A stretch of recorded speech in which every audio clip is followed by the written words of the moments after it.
छत्रपती संभाजीनगर शहरातील शिवाजीनगर भागात एका मद्यपी कार चालक तरुणाने भरधाव कार चालवत धुमाकूळ घातल्याचं पाहायला मिळालं आहे. पुण्यातील अपघाताची आठवण करून देणारा भयानक प्रसंग यावेळी घडला.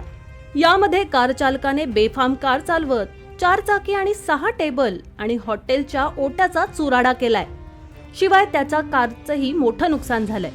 या मद्यपी कार चालकाने हे सगळं कृत्य करून कारच्या दोन्ही बाजूच्या नंबर प्लेट तोडून घटनास्थळावरून पोबारा केला.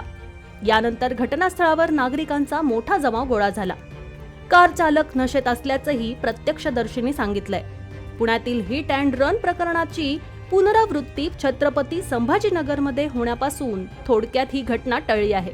सुदैवाने यात कोणतीही जीवितहानी झालेली नाही. दरम्यान या घटनेनंतर पोलीस घटनास्थळी दाखल झाले. त्यांनी कारची झाडाझडती घेतली तेव्हा या कारमध्ये राष्ट्रवादी पक्षाच्या गमचा आणि इतर काही दस्तावेज मिळून आले. त्यावरून या कार चालकाची ओळख पटवण्याचं काम सध्या सुरू आहे.